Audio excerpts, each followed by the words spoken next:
Hello, everyone. I'm Wendy-Ann Smith here having a chat today with David Drake, who many of you know and would know a lot of his work, particularly his recent work. Well, I hope you know about his recent work. I'm sure we'll touch on it Mm, today and learn more about the Maturities work that he's been doing. But we also know him from his other works that he still carries forward, and we're going to learn more about that too. So, mm, let us start, David, with you telling us about your story, whether it's your story from childhood all the way through. You can start wherever you want, and we'll get to know you more as the whole mm. person Okay. when you're ready. I'm listening. Okay. And is there anything in particular you'd like me to focus on? No, really where you would like to be. So Okay. if you would like to start with your professional life, that's fine. If you want to start from childhood, that's fine. It's Sure. really interesting stories that people Yeah. have been delivering to us. Yeah. Yeah. Well, just a couple of things stand out early in life. We moved a lot, and I went to quite a few schools when I was quite young, and so I had to adapt often. As a shy kid, I found that really difficult. And so I was by the time I got to grade two, it was my fourth school.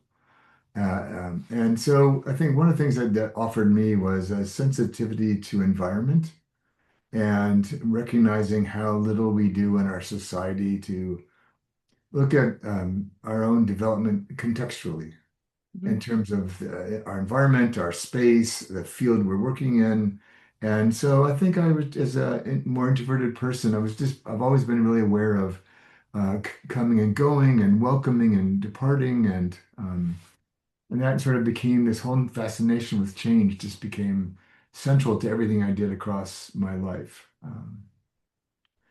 I think another thing I observed, like in my family of origin and others around me, how we never, how important it was to learn how to communicate, and mostly by its absence. That, and I think this would have been much better if people had actually known how to talk to each other. And so, again, I always look at a lot of what I do now as just recognizing gaps I saw growing up and the power of being able to communicate honestly and effectively.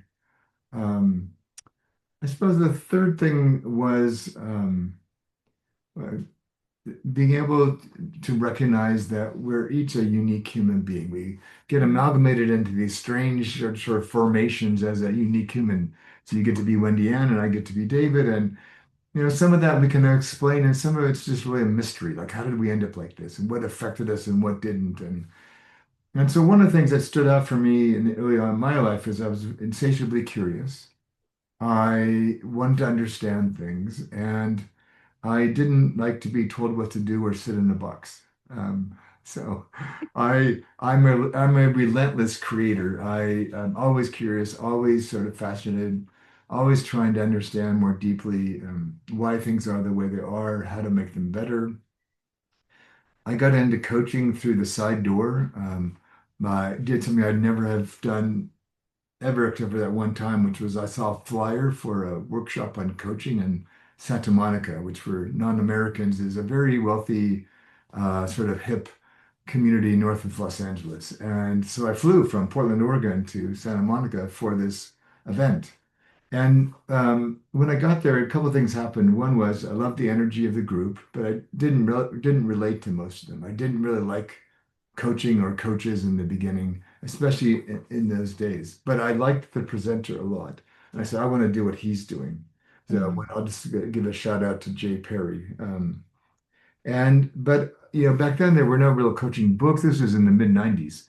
There were no coaching books really. There were no coaching programs really.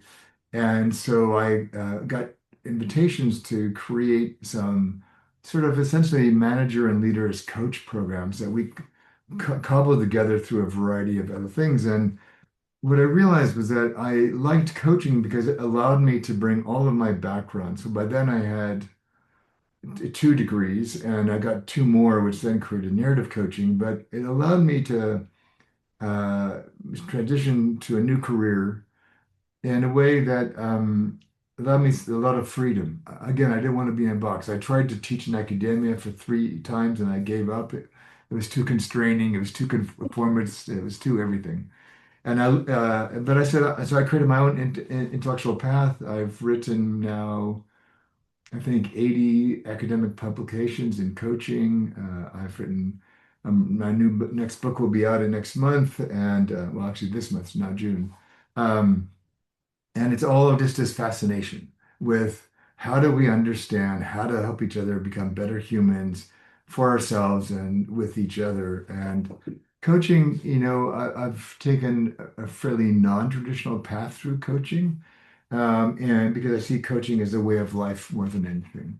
And so I'm really grateful that it had this sort of spaciousness for me to kind of rummage around and create some cool stuff and do lots of things to contribute to the field, all the while being a bit of a unique persona. Let's just put it that way. Yeah. Huh.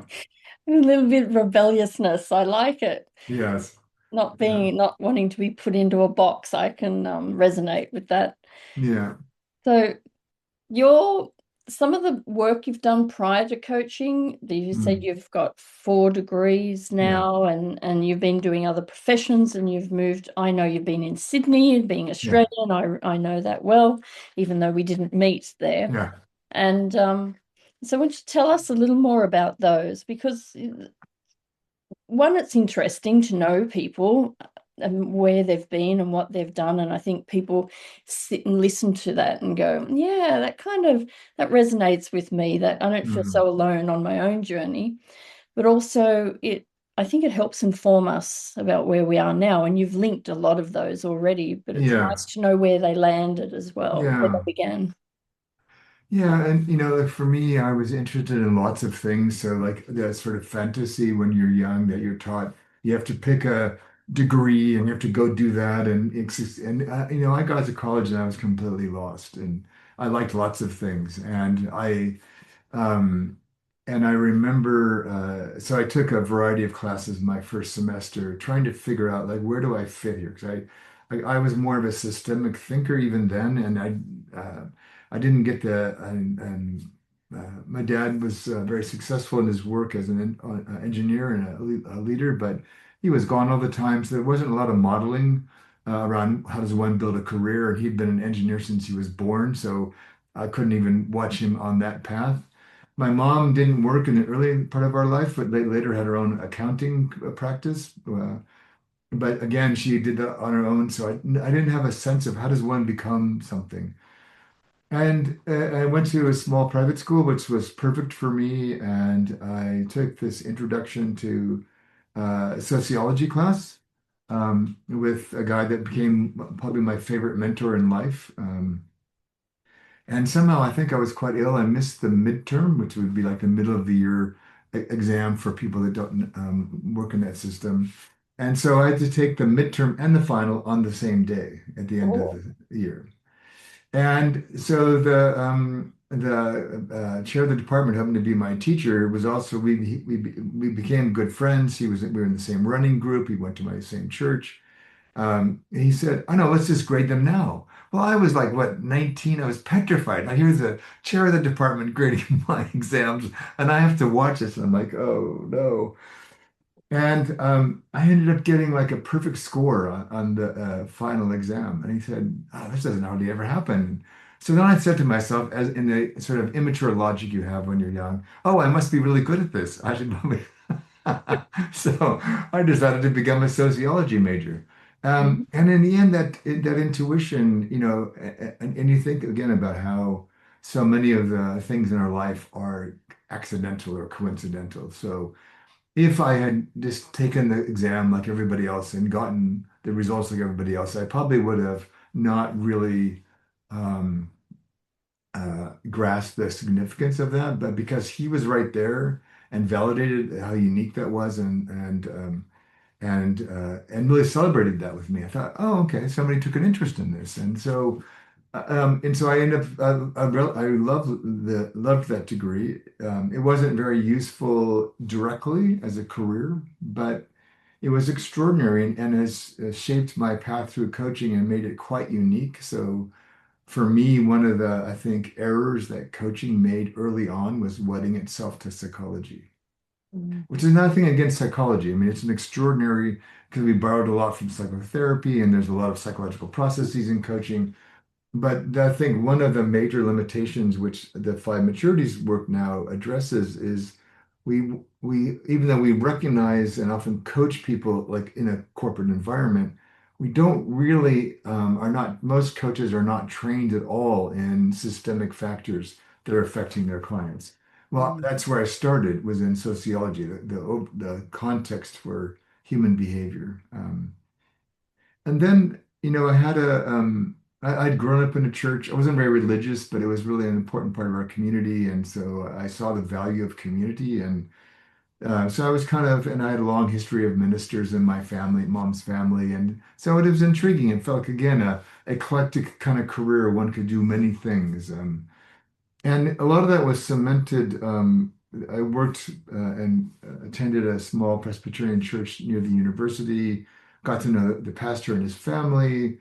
His daughter was wild, wonderful young woman.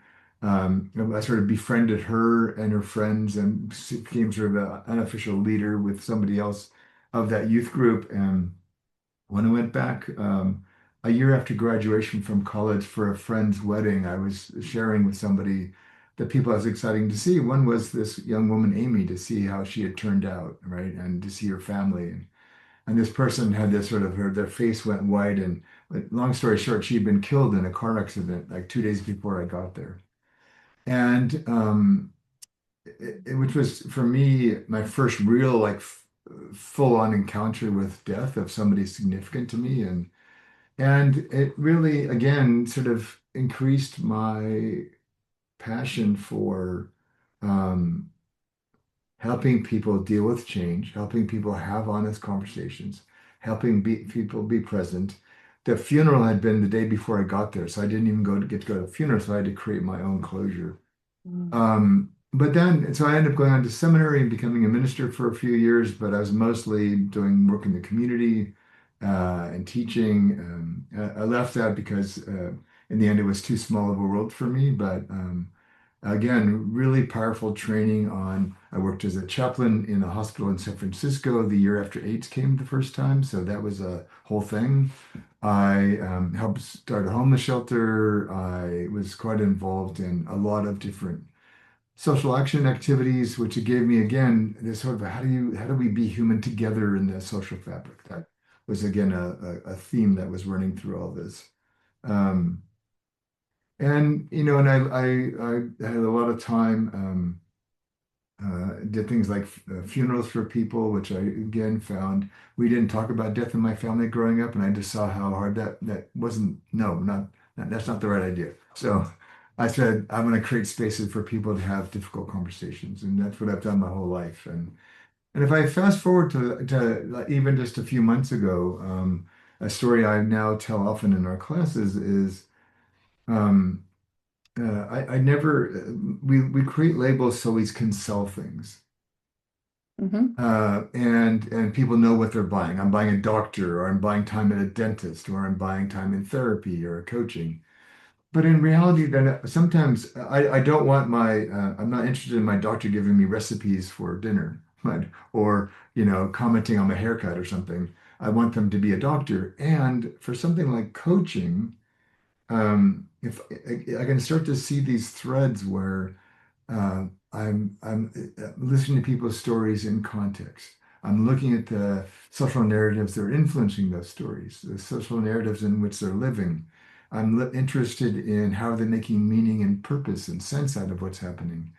But and an example, again, I've been sharing a lot lately about why the five maturities is so important in terms of really evolving coaching. Because from the very beginning, the very first comment I ever got when I presented on narrative coaching, actually in Sydney in 2005, was that's not coaching. And I said, and what is your point? I'm not interested. It's not a relevant question.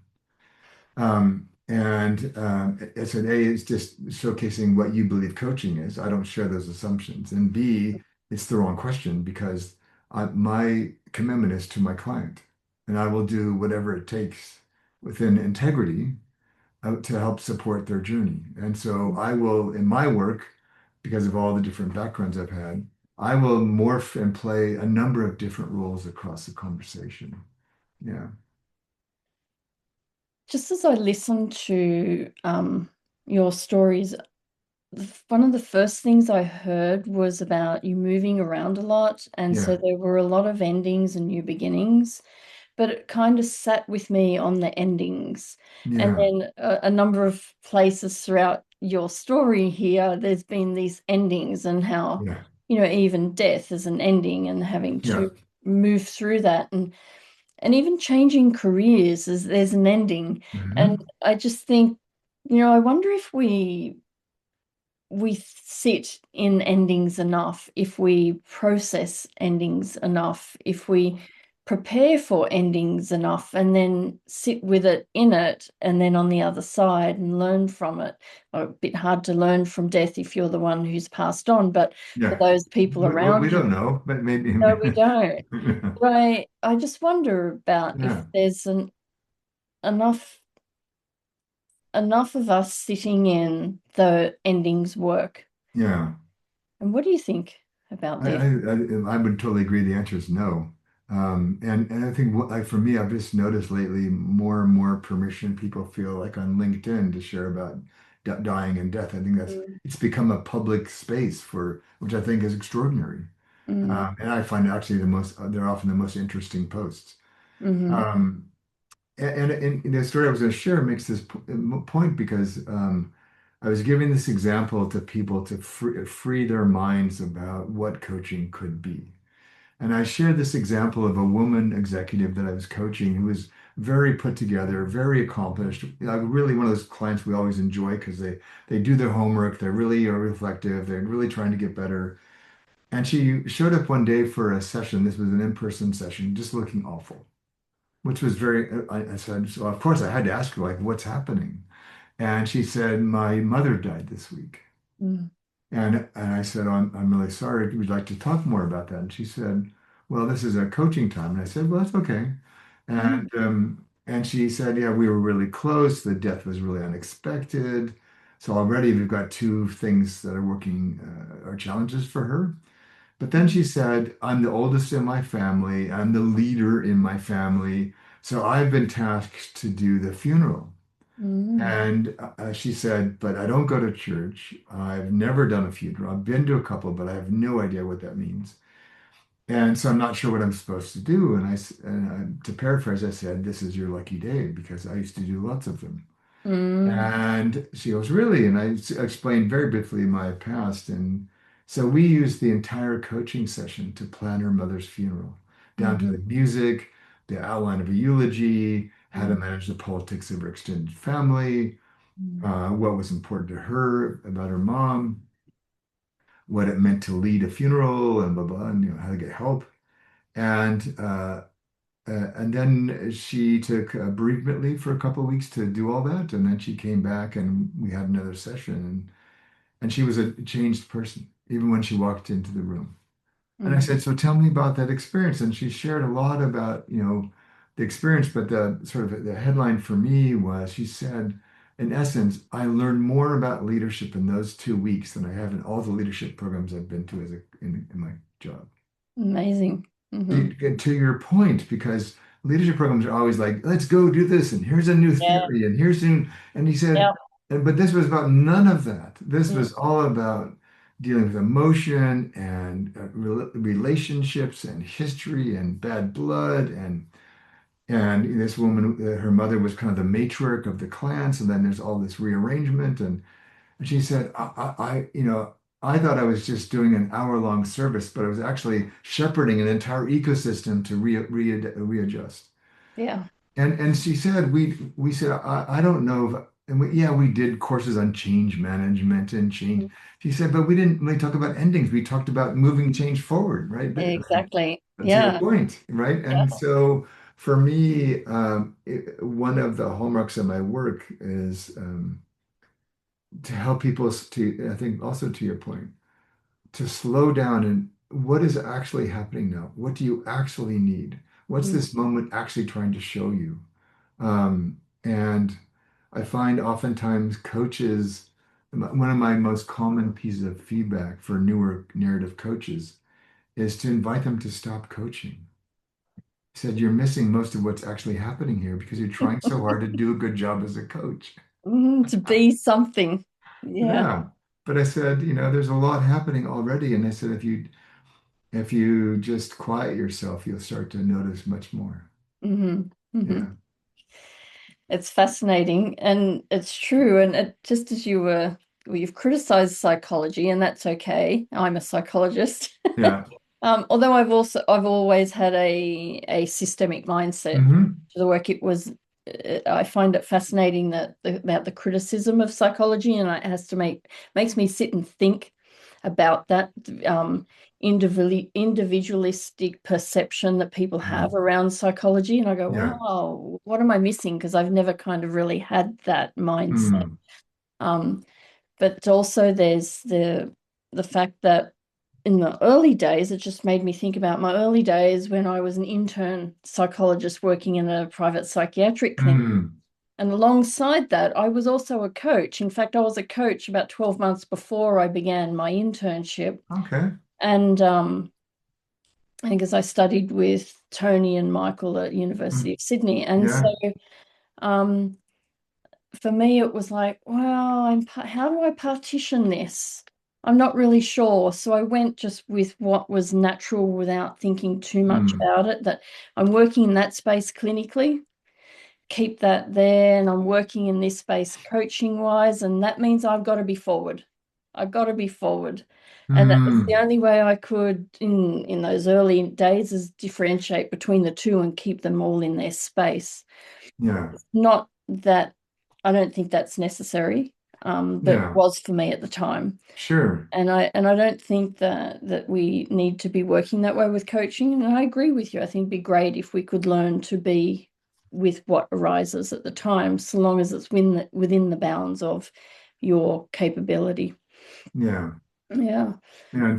And for me, like, it's not so much a critique of psychology. It's just that it's psychology, in terms of the way it's often taught, isn't largely focused on the individual. Yes, it And is. it's mostly that it's missing some of these other elements. When we have social psychology and there are collective elements in psychology. And like said, for me, when people say that's not coaching, I'm not interested in that question because for me, the primary measure of the quality of what I'm doing is integrity.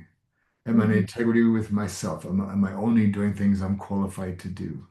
Am I in Hmm. integrity with you in the agreements we've made in the coaching relationship? And so everything, past, present, and future, comes into the present moment. So we don't make this thing you only can talk about the present and the future. That's ridiculous because no change lasts. It's not grounded in some evolution of your story about the past. Yeah. And so I feel like and it's like funny at the end of my time when I lived in Sydney, I actually um, Tony actually invited me one day to come. His students were complaining sometimes that he and Michael were too abstract and too keen on research and like, what does this actually look like? And so Tony brought me in for one day out of their initial training you have at the very beginning to talk about people and coaching. And of course, what they all wanted to see, because they knew that Tony had these famous debates about goals, was how could you coach without goals? I dare you, show us, show us, show us. And they would like, yeah, yeah. And so then I would do that. I would just show them how to coach without goals and like, wow, you can coach without. And it's interesting this idea about goals is that everyone thinks of them as being those really explicitly Hmm. noted, created goals. But in fact, we are always in goal Uh-huh. setting. We're always working towards something, even if that is about us just being here today on this one topic and we're going to explore it all. That in Yeah. itself is a goal. So I don't know that we're ever separate from them. In fact, it's just the way we conceptualize them. Yeah. And Tony was always a big fan, and he always made a very important distinction, even in our debates. He said, I'm a big fan of goal theory. Even he didn't really like goals in some ways, for your reason, because it's often oversimplified Mm. into you have to, and it's often compared to like school, which is not, school often has very little to do with learning. It has to do with learning how to be school or do school. So, yeah, we're always kind of like trying to say, what am I moving towards? What do I want more of or less of? And again, I'm all for supporting clients to develop whatever structures enable them to be successful. Yeah. Yeah. So you're well known for narrative coaching. Mhm. And for anyone who's listening who doesn't know that, you need to Google David Drake and narrative coaching, and you will soon learn Yeah. that he has done a lot of work in that Yeah. space. And with that in mind, and now your maturities work, is there something that maybe we don't know about that you are particularly proud of that you'd like to share with us? About narrative coaching or Well, no, just professionally or even personally. Some people choose a personal something, but something that's meaningful to you, a meaningful contribution to you. hmm, hmm, hmm. I'm just sort of scanning across the years what stands out for me. Hmm, hmm. Nothing's coming to mind at the moment. Maybe you can ask a question in a different way. Maybe that would activate a different memory. Oh, you'd like a different memory. Or not a different memory, but a memory that I think would get towards what you want from this. Okay. So I guess there are potential two questions here. Okay. And generally, I, in my notes, I tend to focus on what's a meaningful professional Hmm. activity that you've done that's been Hmm. particularly meaningful for you. Okay. But I have also tend to sometimes expand that and say, Hmm. often we are more than our professional life. And often we have had a meaningful impact that people don't know in other areas of our life. And so I Ah, invite people to share what it is that they would like to share as opposed to box them in. So that probably suits you really well to not be boxed in. exactly. There you go. Well, going back to endings, I can share one brief anecdote and then a more recent, I can share another recent small example. So when I was in graduate school the first time, part of how I supported myself was I ran the gifted program at a middle school. So these were grades 6, 7, and 8 in a very fairly well-off area. So lots of pressure, even at that age, on these kids. So a lot of them were really struggling. And so but I took a very informal approach to this, helping them develop as humans, not just focusing on advanced curriculum or anything. And there was one day when one of the groups was meeting with me, and there's probably 12 kids, and they all looked just like really down. And I said, "What's happening?" And well, one of their kids at the school, that some of them knew well, had committed suicide at the age of, I think, 13 or 14, and they just didn't have the language for that. So it was like right out of um, what's the movie with Robin Williams where he's a teacher at the school. Is that Dead Poet Society? Yeah, yeah. So we're sitting on top of the desks, having a conversation about death, and they talked, and for them, they felt enough. They had a school counselor, but the boys in particular seemed to appreciate that a man was talking to them about this. And so I just listened. I didn't hardly say anything. And they talked a lot about the pressure they feel, even at that young age, to succeed. That period of life is very difficult for most kids at school. And so they got bullied a lot because they often were smaller, smarter. Um, and it was just an extraordinary conversation. And I realized that none of them had anything like this anywhere else in their life. They Mm. didn't really need therapy. They just need somebody to talk to. Mm. And if I fast forward to, I just got back from the Institute of Coaching conference in Boston a few weeks ago, and I Mhm. do a lot of things for them as a thought leader and stuff. But we did a demo. I did some demo of narrative coaching. We did a session on the 5 maturities, and then we did a 2 hour extraordinary experiential set of practices. And the comment I got more than I've ever gotten in my life, and the number of people that talked to me was significantly more than ever, was even when we had like 500 people in the room, they said even people in the back, they could feel my presence with the woman that I was doing the coaching session with up on the stage. And this notion of presence, and we talk a lot about that in coaching, but um, for me, I think I started to appreciate that's actually a lot of the basis for my work, and it's a lot of who I am. And I've also, going back to where we started, I've been thinking a lot more about um, how does one teach that? Mm, I've been thinking more about what has that gained me in my professional and personal life, but I've mm, also been thinking about what does that cost me? And other parts of myself now that I've sort of mastered that skill in many ways. Are there other skills I might, rather than going further down that road, in terms of my own study of Taoism and my own spiritual practices, and are there other domains that are now have taken a back seat to that, and that I might want to? So that's actually what I've been literally this month. That's one of my focal points this month is to start evolving a couple of other skills that I think would be really helpful to me right now.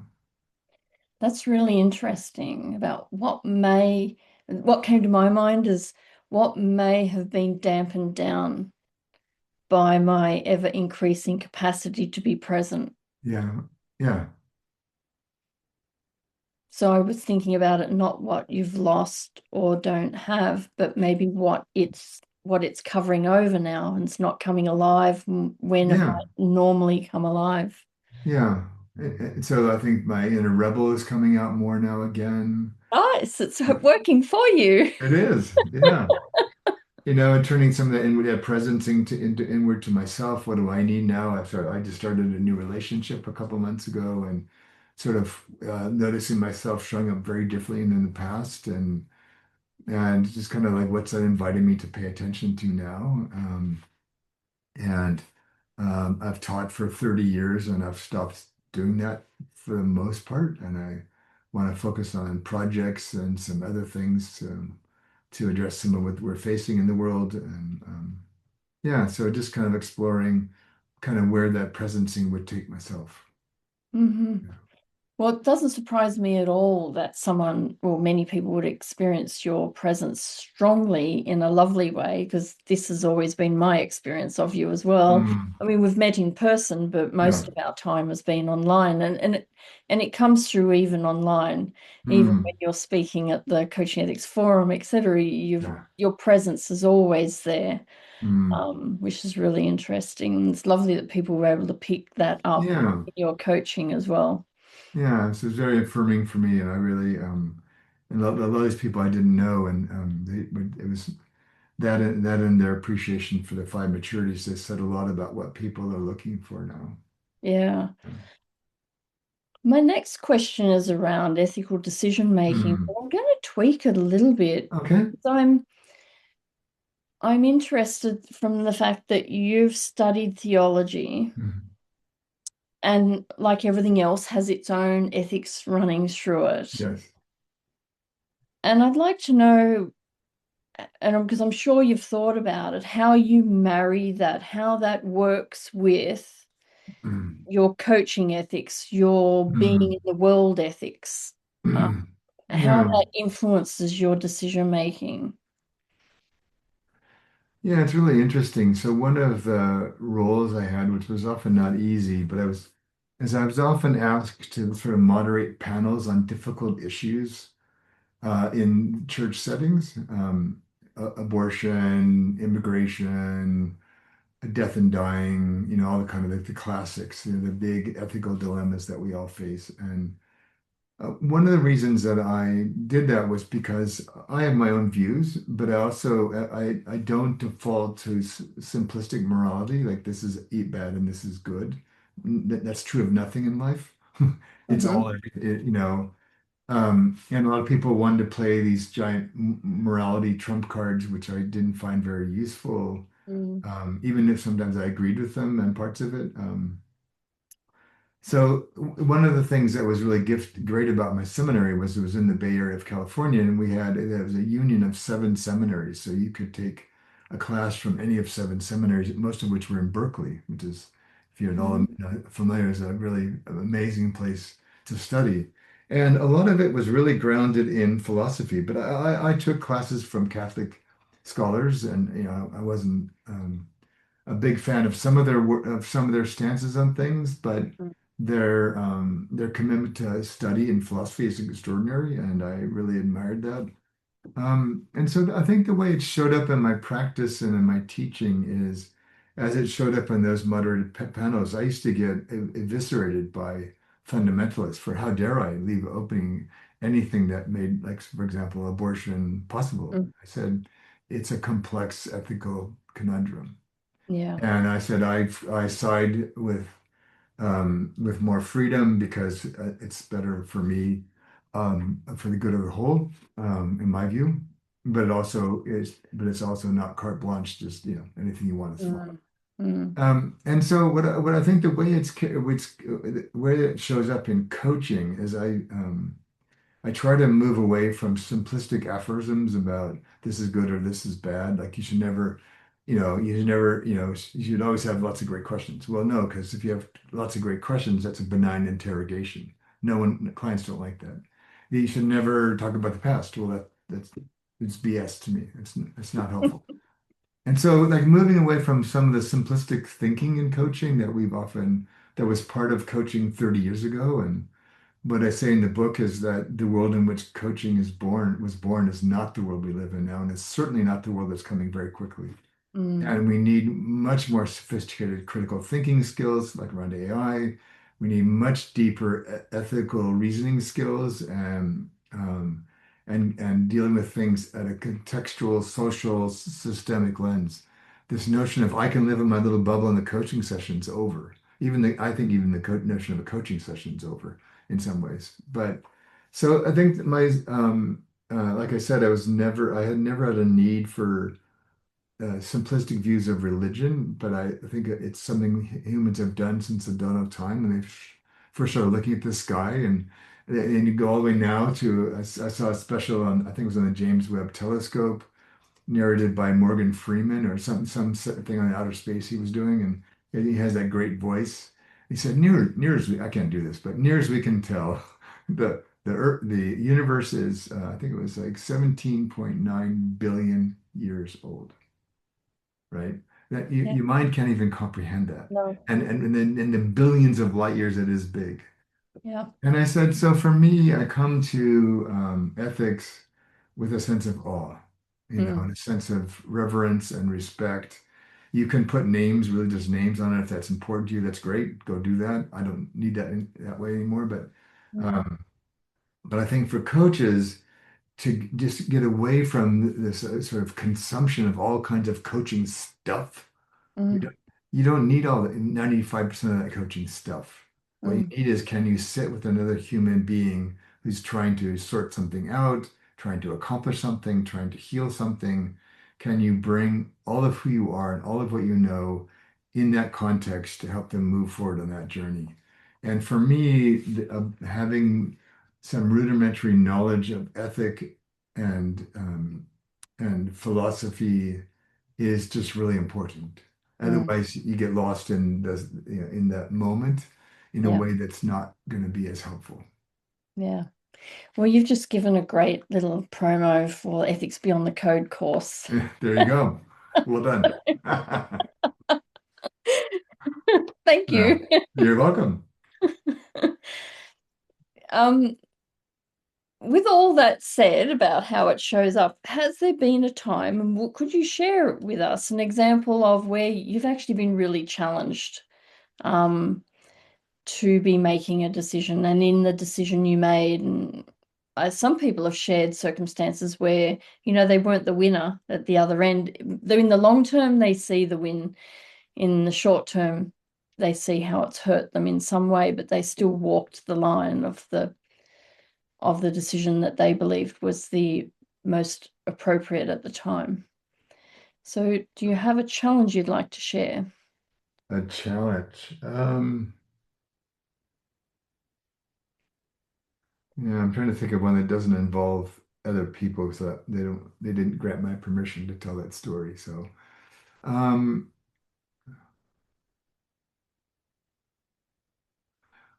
well, this will be yeah. Hmm. Um, well, so I'll tell you, yeah, a story about. So as a shyer person when I was young, um, I didn't have great skills at confronting people for most of my life. And but when I was a chaplain, so I was all of what, 25, and my daughter's 25 now. I think, oh my gosh, it reframed all my stories about being 25. I thought, because I thought, oh, I was doing all these things in graduate school, and I'm like, oh my God, I was a child. And, but so I like literally, I was probably 25, 26, somewhere in there, and 27 something. And anyways, this was they'd sort of begun to figure out the whole AIDS thing, but not really. And I had gotten to know this one couple, at least one of the men was dying. And that's back before they had any of the things they have now to deal with that. And so then, we're having, and his partner's in the room, and we're having this conversation, and the young man in the bed codes, which basically means his heart stops. So then, of course, crash cart, code blue, the whole 9 yards kicks in. You push the partner aside, grab him, run him down the hallway to some other room. And so then they take him into this room, and he's there for like an hour and a half. And I'm sitting with the partner for an hour and a half up, and he can't go in. And then the doctor comes out and says, we worked really hard, but in the end, we could not save him. Can Mm, I go see him? No. Why not? Well, because we had to do all these procedures trying to save him, and we need to clean him up first before you can come in. And of course, then the partner's just devastated because he'd been with this mm, gentleman for years and they were quite close. And then, so then I just in a rare moment for me, I turned to the doctor. How quickly can you get that done? Okay. And it better be a small number. And he said, I'll work on that. And so he did. And I talked to him later, and he said, you know, we, we don't think about that. And I said, and I had this great like intellectual debate away from all this. But yeah. I said, he's dying. Your Mm, heroics are not going to make him not die. mm, It might prolong him for a few hours. So you hacked up his body trying to save him. But yeah. now his partner's grieving by himself, doesn't even get to say goodbye to his partner. Mm, I said, like, what is that? And so we had this, I was like really, as you often are when you're in your 20s, I was really quite animated about mm, like, what that's wrong. Like that, if going back to your thing about ethics, who gave you the right to decide that your need to try to be a hero in a situation where you can't make it any better? mm, There's nothing you can do. yeah. You're trying to buy him an extra half day or something. Like, what is that? Versus now this partner has to grieve by himself. Mm, And so for me, the challenge the whole thing felt morally wrong. mm, So I found that because it, it, um, it struck me that way and it was about somebody else, that was an easier way for me to stand up than to stand up for myself at that time. But a PS to the story, which then makes this, I think, even more beautiful. So, because I did a lot of work in peace and justice stuff at the time, you were in and out of the gay and lesbian community a lot because they were the ones kind of leading some of that. And anyway, so I went with some friends to a play about AIDS in San Francisco back in the day, and this was in the late 70s. And there's a scene in the play where the one of the partners is dying, and it's kind of tangled up a bit, and then there's this sobbing behind me, you know. And I'm probably I'm not there's I'm one of the few straight people in the entire audience, I'm sure, but there's this sobbing behind me, and I turn around trying to be discreet, and it's the partner that I sat with in the hallway at the hospital. Wow. And the scene on the stage was the grieving he never got to do in the hospital. It's amazing. And then he looked at me and he goes, "I know you." And so we had this great hug afterwards. And but going back to ethics, there's hard choices to be made in life, and our clients particularly often face very hard hmm choices.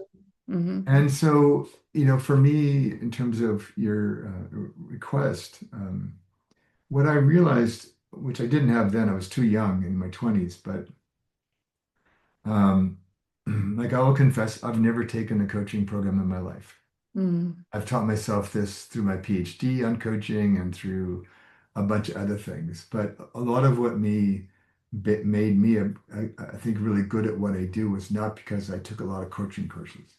It's because I tried to deal with my own shit as much as I could in my life. hmm Some I've made progress on, maybe some not so much, but I think really the gift of ethics and the reason why I find studying ethics fascinating because it forces you to realize a lot of the complexities of life and it makes mm you a better human being Yeah. and better able to stand in the ambiguities and the uncertainties and the anxieties and self-regulate and help other people self-regulate. And so my wish for most coaches is to maybe not worry so much about consuming more stuff, but really challenge yourself to become a deeper, better human being.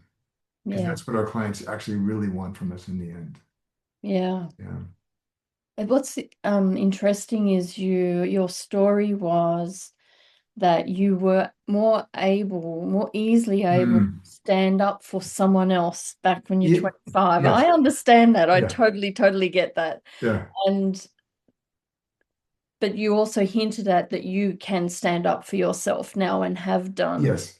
And what do you think what's that bridge for you? Can you identify the bridge? Um, well, yeah, and so I had some really difficult episodes in my time in Australia.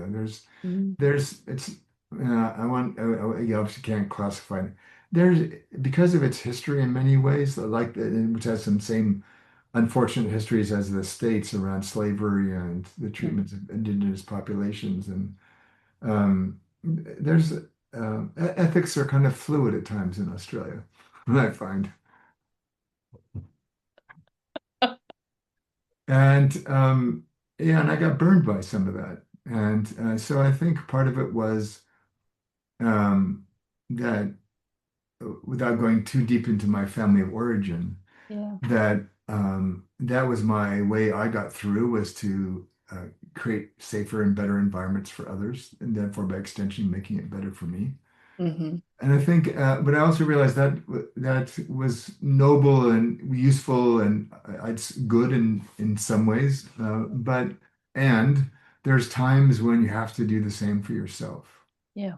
And so learning how to confront people who are trying to, get out of paying you, showing up to clients that are trying to redirect the conversation away from what they really should be talking about to advocating for people and organizations and so one of the things I've done a lot of is creating space for others so hmm they feel safe. But I've now in this latter sort of third of my life over the last 20 years in particular tried to focus more on doing the same for myself.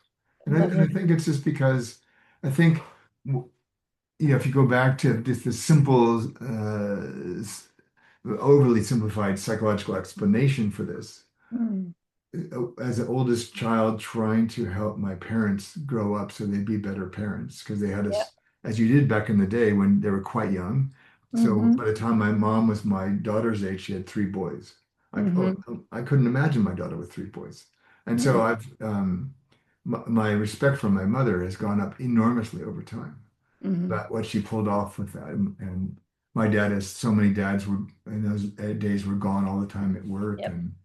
Yep. and so you want to help them be successful as a way for them to be more successful with you. hmm And um, and so I think in the end, you end up stuck. you end up in that loop all the time, trying to let others be successful so they'll be better for you.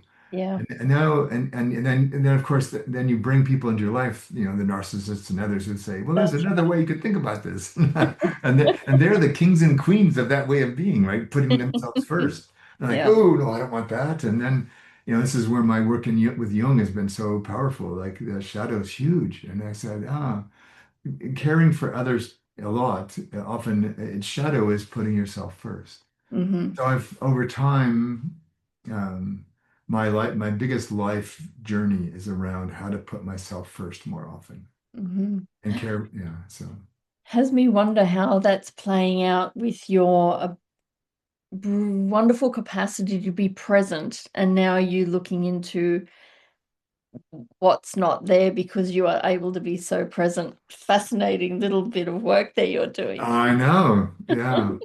The thing that I will say is that bringing that level of presence doesn't cost me anymore. Hmm. It's just now a mode I can move into. Hmm. Um, and I used to just sort of take it for granted and I assumed that and then I realized, oh, most people can't do that. And so now I've been more willing to talk about it as in some ways, a competitive advantage, but also just in terms of, um, uh, and so I think one of the things I did very differently at the conference this time in Boston, the wonderful IOC conference, was I allowed myself to receive appreciations more Hmm. than I would have in the past. Lovely. Yeah. And so that was my way of like just stepping into that with Yeah. them. And and I think for me, it's something for those of us who are in service-oriented professions like coaching. It's this strange, like there's a lot of coaches that are very well known that I wouldn't want to be coached by Mm. because they haven't, it's this really strange paradox.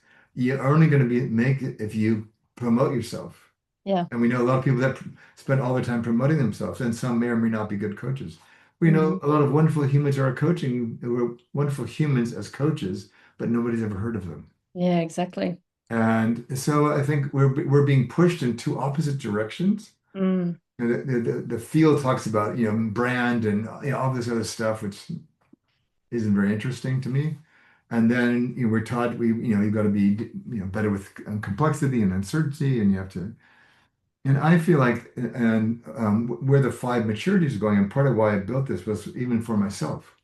Part Mm. of maturity and the movement towards mastery and mobility is not just inner maturity, but outer maturity. To be able Hmm. to not only apply your mastery more effectively and wisely, but to do so in a way that advocates for yourself. When you don't have maturity and you're pushing yourself, you're shallow, right? Or you're Yeah. celebrity hogging or whatever. Um, and Celebrity hogging. I just made that up. It doesn't sound quite right, but you know what I mean. I'm going to use it again. I love it. Sometimes this weird stuff comes out when you're trying to find a word. Um, and if if you are only doing inner work but don't really showcase who you are and don't Mm. find a way to make that useful for the people, yes, you'll be a lovely human being, but you'll have a hard time being in business. And Yeah. so part of why I'm moving away from teaching and now working more on projects is I want to leverage more of my 30 some odd years in coaching and my expertise to help other projects succeed, but using my work so my work gets more well known. And I Yeah. feel like, I've trained thousands and thousands of coaches by now. And so we've now created, we've stopped teaching programs. We've Hmm. created an open source learning community where you can take my life's work and go create things. Nice. And because I feel like that's what we need now. We need to create new ways of being and working we don't have yet. Mm. And if we stay in a teaching paradigm, I will be a bottleneck. Yeah. And yeah, and so I think for me the challenge is continue to decenter myself, recenter the material, and then even more reset and center the participants and what they're trying to Hmm. do. So Hmm. yeah. You're well known for narrative work, Hmm. and the Maturities work now is taking off as well. You said you've got another book coming out this month? So in June, this month, the Five Maturities book will finally be Okay. out. We had some issues, anyways, but yeah, so it's now in production mode. So Okay. it'll be out. And then the next book is on the integrative development work, which is the learning and development theory that sits underneath all of my work. Mm-hmm. And I've got to go back and rewrite this last half of it because now in the realm of AI, it's both I have to address that in the book. But the Yeah. beauty of this is that I've got three AI and coaching projects I support, and but what one of them, what we're trying to work on with them is to help their corporate clients realize if you just glue AI on top of old pedagogy, you just get faster garbage. Uh-uh. Yeah. And so the beauty is that the five maturities, which I've used in designing projects for almost 20 years, actually mirrors perfectly how AI thinks and works. And Mm, so and it's where a lot of uh, companies are moving, trying to move coaching into an ecosystem mode, not a service delivery mode, which mm, requires a different way of thinking about learning and development. And so the integrated development is perfect for this. So that'll be the next piece, which is how to scale this work I've done with narrative coaching into five maturities to a system-wide level. Yeah, hmm. yeah. Okay. So that's kind of, I think, perhaps it's answering my next question, but I'm not Sure. going to just pretend that it does, assume that it does. Okay. So if you were to look forward in time, what would you like your legacy to be known as? Wow. Yeah. Um, hmm,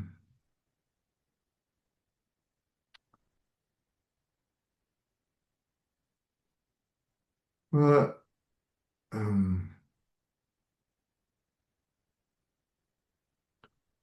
So I didn't create this term, but it's one I like. And so I like to think of myself as an enlightened pragmatist on good days. Enlightened pragmatist on good days. Yeah. So I've spent a lot of my life trying to become informed and aware and awakened as the basis for who I am in the world. Mm, And so it allows me to be kind and thoughtful and hold space for people and be present to people and be hold through some of my particularly my study of Eastern religions kind of hold reality in a much more I think honest and open way than oftentimes we do in the West because we want to name it and package it and label it. Um, so but I also am a strong believer in research and so the pragmatist in me, I do what I do, not just because it from an enlightened perspective makes sense to me, but because the pragmatist in me says it works better. mhm, So a big part of the Five Maturities books is trying to get us to move away from competency models, which are great for novices and become increasingly useless the more you advance. And masters are not advanced novices. They're a categorically different person. mm, And so I want us to move away to sort of move towards a three-dimensional development model. And so I want to be known for having contributed things like that. So there's building blocks for the professions that are coming after coaching, which are emerging as we're speaking. And mhm, so in the Five Maturities book, we talk about maturity as the foundation for everything, then mastery, and then mobility is the ability to wisely and astutely use what you're good at and know. mm, Um, and so I feel like, we now have, which we never had before, we have a number of our students are in their 20s. They live and look at my daughter, they're moving into a world that are very different than the one I grew up yeah. in. And so for me, I would like my legacy to feel like I offered I think a more evolved way of thinking about working with people for practitioners, but more importantly, I think I always have looked to the future. I sense things about the future. So everything that I've teach It becomes more popular 10 years after I created it. And in 5, 10 years. And so I'd like to believe either half my legacy would be that I created building blocks for what's going to come that's beyond coaching and beyond my time. Yeah. Yeah, nice. Yeah. I can understand that desire. Yeah. I'm going to ask you one final question, and that Okay. is there any final words you'd like to leave us with? Oh, hmm, hmm. Depending on what you say, I might even have another question. Okay. Well, you know, I guess speaking since I know I would imagine most of your audience are in the coaching space, so I would just encourage those of you who are listening to not think about coaching as your framework at all. Coaching is a tool. It is a set of skills. It is a way of being.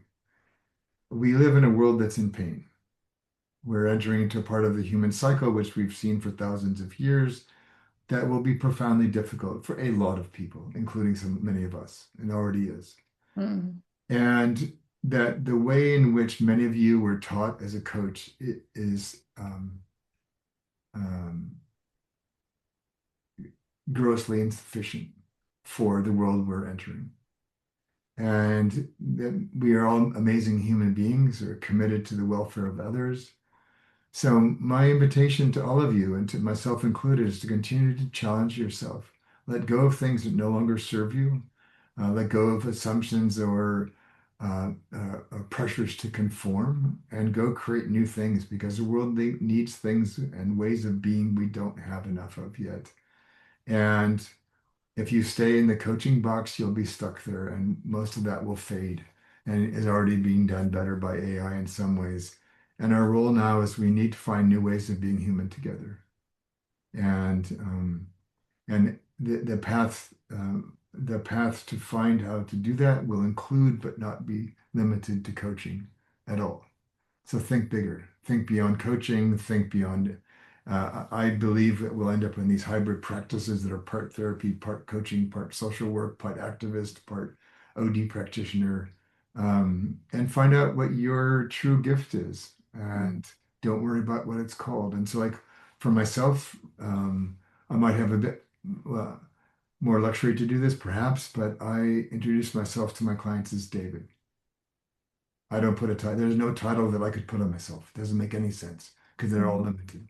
Just go be yourself and figure mm. out whose problems you care about, whose problems you know something about, and find some way to bring some light and and grace and hope in those spaces for the people that you, like I said, you care about. Yeah. Thank you very much. I've enjoyed our chat today. Good. Yeah. Thank you for spending the time with me. And I look forward to us connecting up again in the future, I'm sure. Sounds great. Thank you so much, David. Take care. Yeah.